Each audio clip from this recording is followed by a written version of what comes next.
All right, so in the interest of time, we will go ahead and get started. Welcome, everyone. Thank you for joining us today for this Leader to Leader session on life, college, and career curriculum with FranklinCovey Education. So hopefully you've had a chance to introduce yourself in the chat. If you have not, you can still continue to do that. But we are going to go ahead and get started. This session will be recorded, so you will have an opportunity to receive this recording at a later time. So just some basic housekeeping here. We're going to use the Q&A system to pose questions and upvote questions that you want to make sure are asked. Please use the chat to add ideas or comments. And again, a copy of the slide deck and a link to the recording of today's session will be emailed to participants and distributed in Monday's headlines. So a couple introductions here. First and foremost, for those of you that don't know me, I am Nina Davis. I am the Associate Director of Member Services and Engagement at Michigan Association of Secondary School Principals. Our panelists that we have today are as follows. We have Yvette Barham, who is a Leader in Me coach and consultant. We have Kara Hennihan, who is a client partner for Southeast Michigan with FranklinCovey. And we have Steve Yauk, who is a client partner for the West and Northern sections of Michigan. We also have MASSP member here with us for now. We have Ryan, who is going to serve as our tech support. He will be in and out, but he is joining us here to get us all started. So thank you again, everyone. And so I am going to hand the floor over to our panelists who will get us started today. I will be monitoring our chat, our Q&A, but if there's any concerns or anything that you need, please let me know.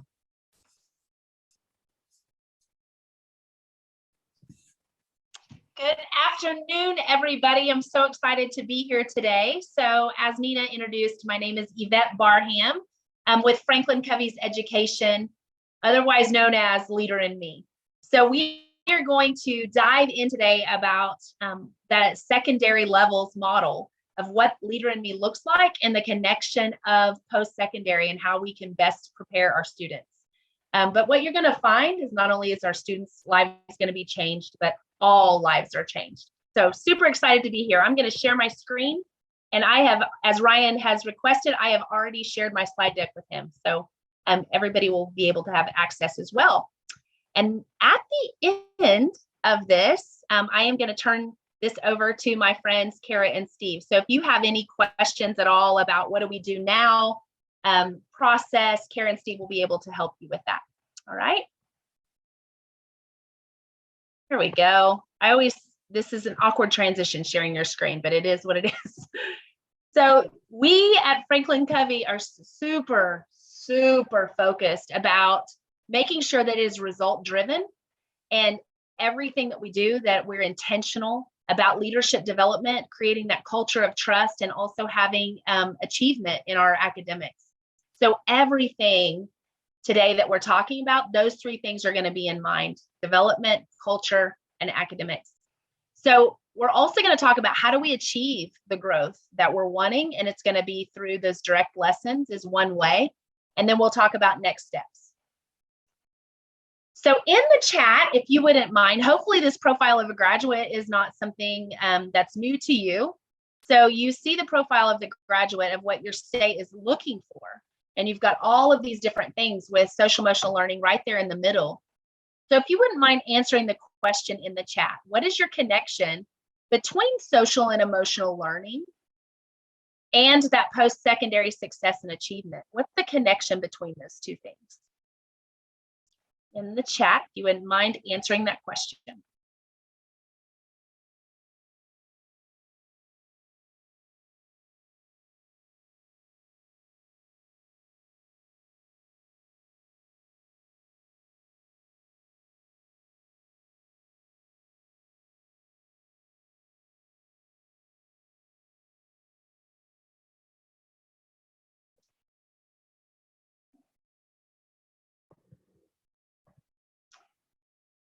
Ooh, I like that, Stacy.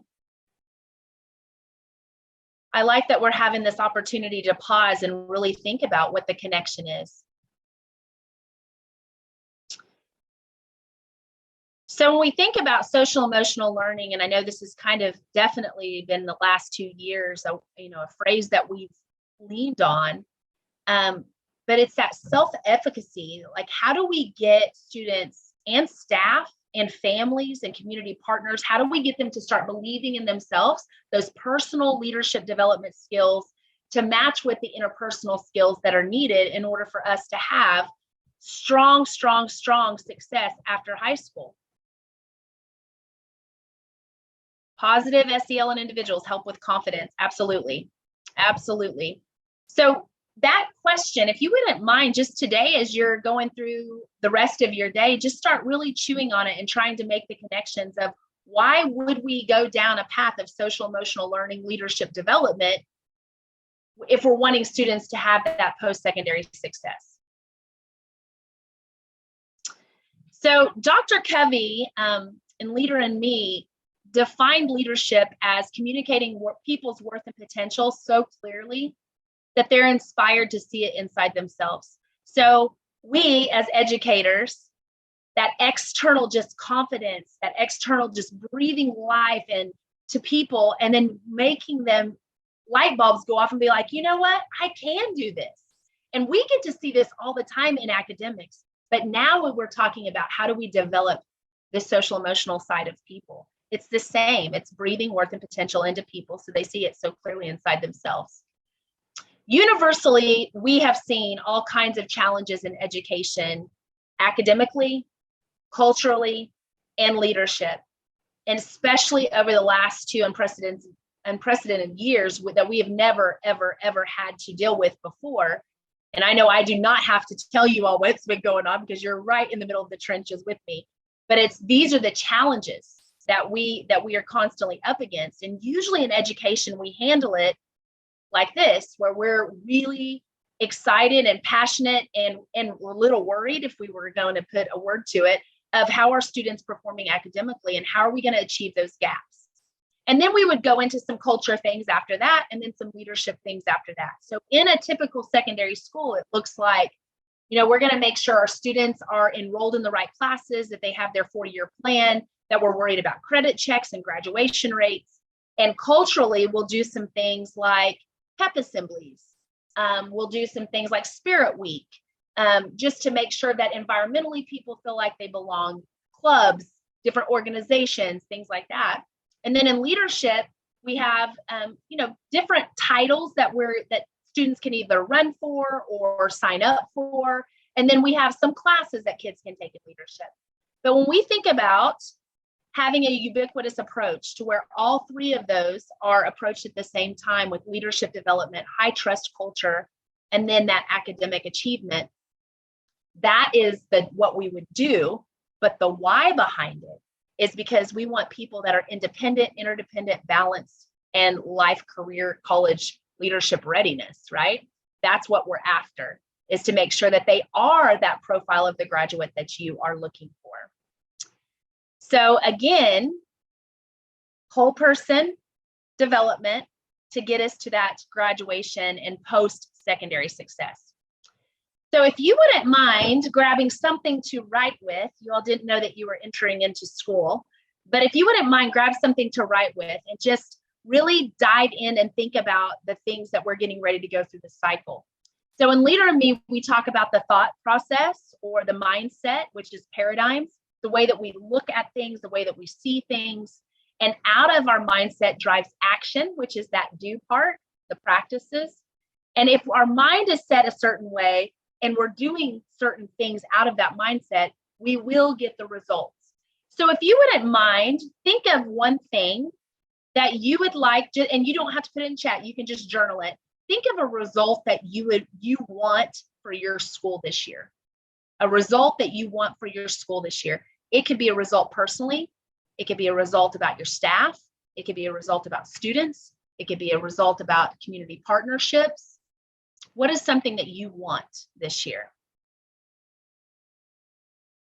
If you wouldn't mind just jotting it down somewhere where you can look at it later. So if my result was, I want all students to be able to graduate with their cohort or with their class on time, 100%. And that is a result that I want this year. When I start thinking about students and when I start thinking about family support and community support that it's going to take to get that, I might dive into a paradigm of, ooh, leadership is for a few. Or I may start thinking about, you know what, in order for my students to be able to be set up for success, wow, we really need to work on that family or that community or that organization, or man, if that organization would just step in and help with this. So thinking about truly what is our mindset. And then when we start going down to that, not this column's mindset, it drives different action than if we were to really get into the root of the mindset and say, all right, I'm going to shift it from the system doesn't need to change, but change starts right here. So now I'm excited and I'm like, I'm going to go connect with every one of the students and I'm going to make sure that they graduate. And I'm not saying that you are on the left-hand side. I just know when results feel so big and that mountain feels so high to climb that sometimes I catch myself personally into a mindset and I have to recognize it and shift it to the paradigms of leader in me. So paradigms. Yes, ma'am. Could someone see themselves in various parts of the paradigm? Oh, yes. Yes, absolutely. And in different stages. Right. It's not a this or this. It's not absolutely binary. It is definitely progressive for sure. Thank you, Nina. That was a great question. So when we think about the results that we want and that mindset that's going to get us those results, then we have to go into action. That's what this is all about. I told you that Leader in Me is all about making sure that we get the results that we're after and documenting and making sure we have evidence. So if you look at this screen, and there's a lot here, but this is our framework. Everything in that middle section are the things that we do in Leader in Me to get the results that we've been talking about.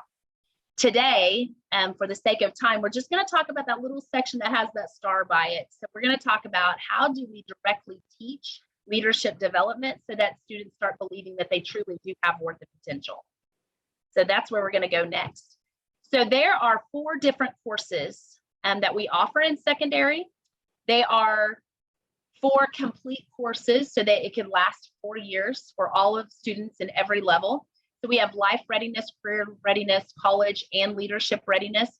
However, I will say a segue, college readiness is not just for college, it is for any pathway of post-secondary. There's really just, I think, 2 lessons that are directly about college. The rest of them can be applicable on any pathway. So here are what the leadership courses are about. I want to give you just a second to screenshot this or wait for the slide deck so you can really dive into what are we going over in these leadership courses. We're very, very, very intentional in each of these lessons to make sure that the students are getting direct development around an area that will make them better post-secondary.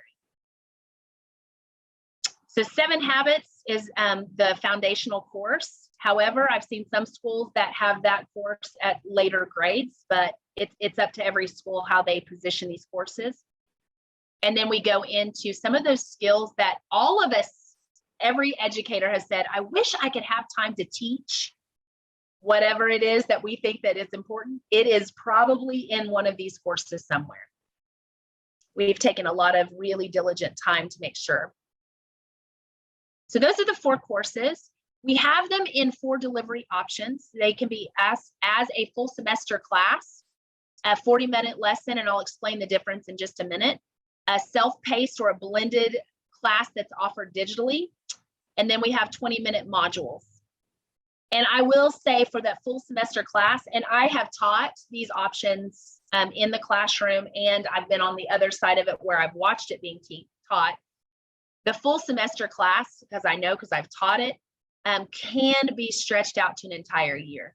There is enough curriculum for all of these courses that can be for an entire year, or it could be set up as a semester class. So let's look at the digital courses first, and then we'll talk about those other options. So I'm going to stop sharing and resharing so that you can see what it looks like digitally. So digitally, this is the Buzz platform. However, I will say that it can go into any LMS. So if you're used to Canvas, Blackboard, Google Classroom, that we can integrate it into the existing class platform that the district has. So I'm looking at the teacher side of the digital course. And if you want, the student and the teachers looks very similar. So it does have a gradebook program within this platform that can be also integrated. However, as a coach, I have found that every school has their own gradebook. So it really doesn't make sense to have two gradebooks, at least from an educator's heart, it doesn't make sense. However, it is there if you want it, or it can be integrated into your existing. So the courses are loaded in. The incredible thing, and I still, every time I say this, it just blows my mind. We can, or a school district can copy the course and change anything that they want inside that course.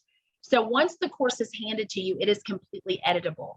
So any pictures, any questions, if you wanted to replace, I have a school that has replaced some of the pictures inside of the curriculum with some of the students that are actually in their school that they've had permission to use. So it's just a really cool way to get students engaged digitally. And we all know that students have had, they're probably used to this digital learning by now. So inside of the teacher's side, they have the opportunity to have communication with the students, notes, and then so forth. They can switch back and forth to the different curriculum. So let me dive into one of these courses so you can see it. So inside of the courses are all of the discussion questions. And again, this is the teacher's side. So you can see right here where it says facilitator guide, it has a little eyeball that has been crossed out. That means that the students can't see it. That's the editable part that you can make sure you can turn off and on things, you can change things. And it is built just like most interactive technology, that every 30, 45 seconds, the students are doing something different until they come to a higher level thought process. So for example, we're going down, here's a video. The video is 1.5 minutes long. Then right after the video, it has a discussion question that goes with it. So this prompts the students to do different types of things for participation, grades, assessment. So then we've got the next part of the lesson. Again, it's learning, and then it says take notes. Anything that says it's a prompt, as a question, notes, whatever, the teacher is trained inside of another training of how this can be an interactive way to provide a grading or an assessment. And I think I said that last time. So here's the next one. Again, it's just, they have different ways that you can interact. All right. So that is the digital course. Now the next question is, if we have all of these different options of full semester, 40-minute, where do we teach this? So I will say in most of my schools, it's in an advisory or a homeroom type of class. That's where the 20-minute module takes place. However, I do have some schools, all of my schools are advisory, but across the nation, we have some schools that do it like in a CTE, like a career tech class once a week, or an already existing class for leadership. So here are some of the different options. So part of an existing class, leadership class, you can have a series of leadership classes. And then, like I said, most of my schools are advisory. I don't think I said this. I serve on the secondary development team. So I'm one of the lead coaches that help really keep an eye on our success in secondary to make sure that we can make changes moving forward, to make sure we get those results that everybody is after. And we do have some schools that do an integrated approach. The school district I came from, it was integrated in just about every class. So we do have what's called an ACE certification. So after a student takes a semester class, whether it be self-paced or whether it be inside of a class, there is an ACE certification that allows that certification to be potentially applied college credit. So it works very similar to AP. So that is exactly what we do. And I told you that I would turn this over to my friend, Stephen Kara. So in the future, if you have any questions about, hey, I would love to learn more. How much does this cost? How do we get started? Here are my friends. And so I think at this time, are we doing a Q&A? Is that right, Nina? Absolutely. We are going to open up at this point if anyone has questions. If you have questions, you can type those in the chat. If you'd like to talk, I can allow you to talk. Just let me know and I can unmute you. So any questions? I know, Steve, you posed a question to Leslie. It seems like Leslie has the product in her district. Is that correct, Steve? That's, yes, Byron Center High School is a Leader in Me high school. And, okay. They were going a very slow approach, so I wasn't sure if they started with the courses yet. So wonderful. There's a lot more Leader in Me than just the courses. So I was curious if they'd started yet. I knew. Okay, Leslie, I've unmuted you.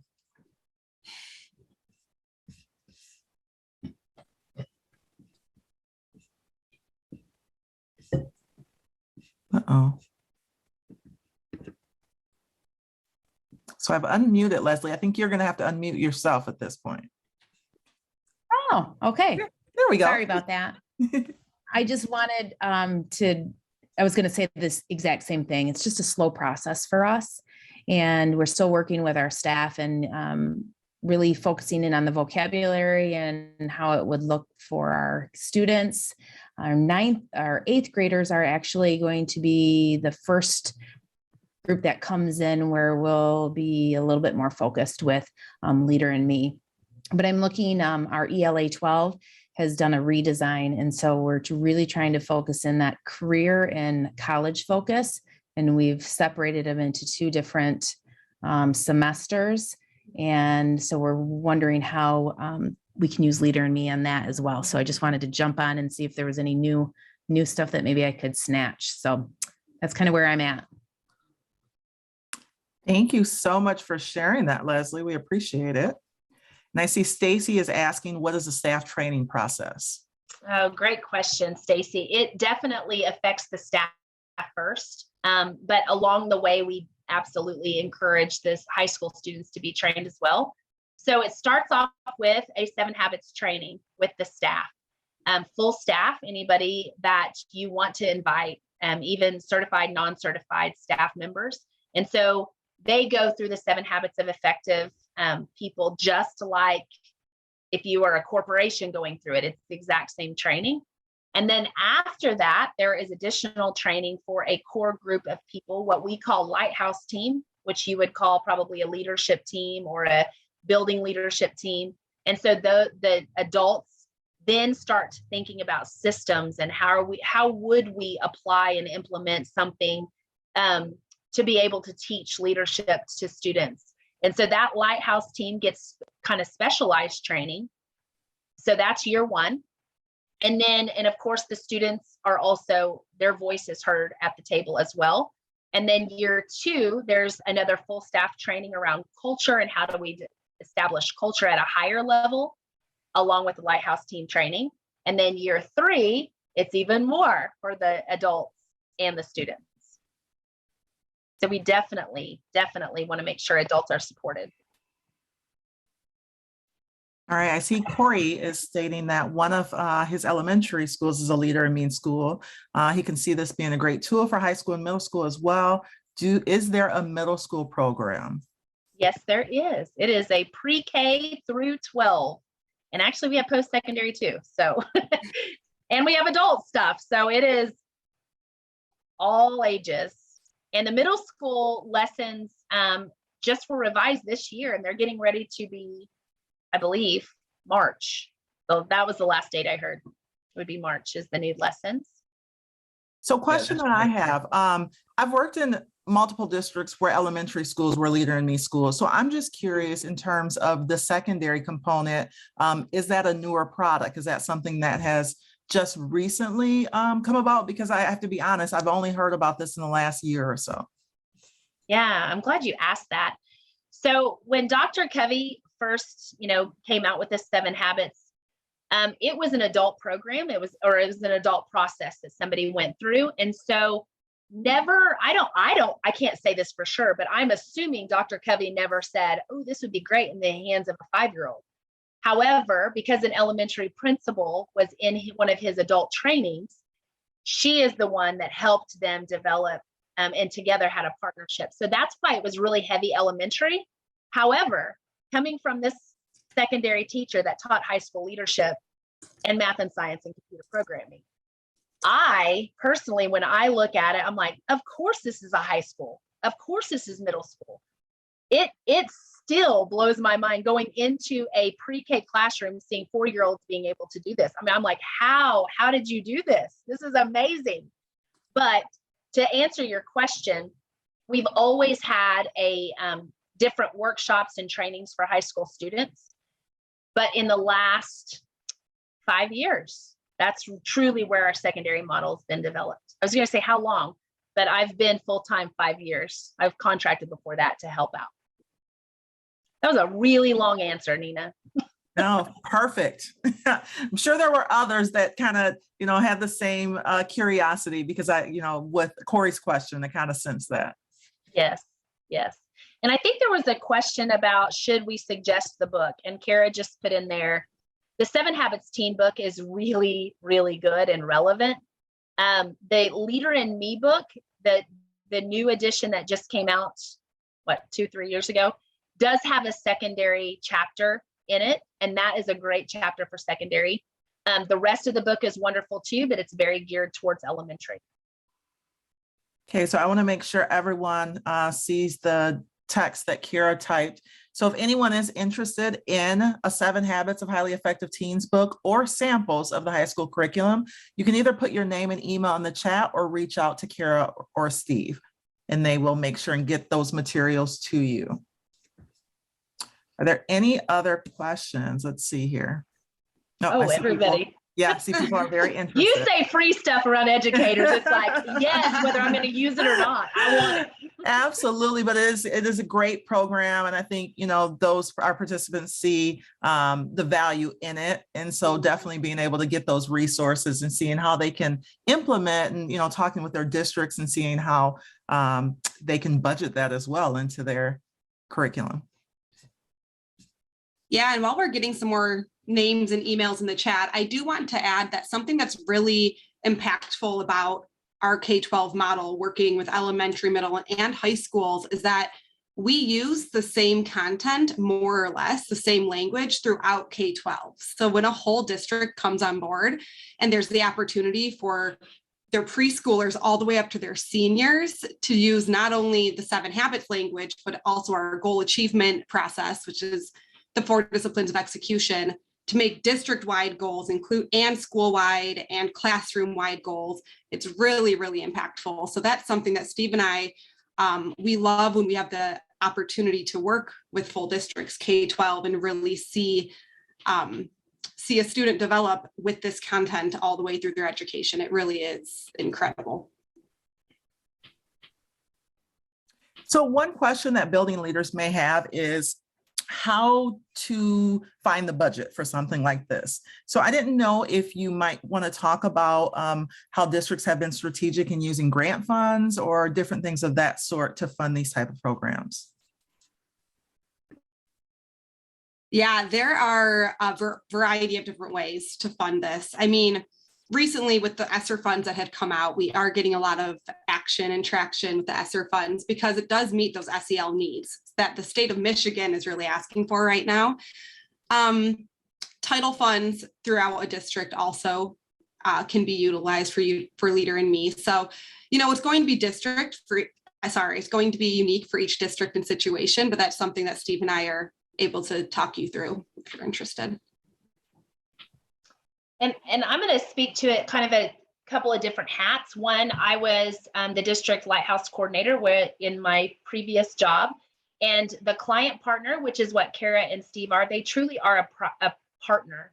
So if it is we really want to start this process, but we don't have a clue, they are the people that you need to talk to, because they can ask questions, they can help dive into a different just mindset than what we're used to, because this is what they do. This is their genius. And they help walk you through that process. And along those lines, Leader in Me is something that can be unique to every school, right? Every school is unique. And so Leader in Me is not like a canned program where it's the same everywhere. So Kara and I will work with you to learn what your current initiatives and goals are, and align Leader in Me with that, and come up with an implementation plan that best meets your needs. So that's one of the things we work real hard on before you actually, become a Leader in Me school. Sounds great. Any other questions? Comments? Well, I would like to take the time to thank the team for being here today. This was very valuable information. I'm sure, our building leaders are going to be able to take away some great information to hopefully implement and figure out how they plan to incorporate this into their buildings. Thank you all so much. Thank you for having us on this call. I really, we always appreciate when we get the opportunity to share, what we're up to and what's available with some administrators.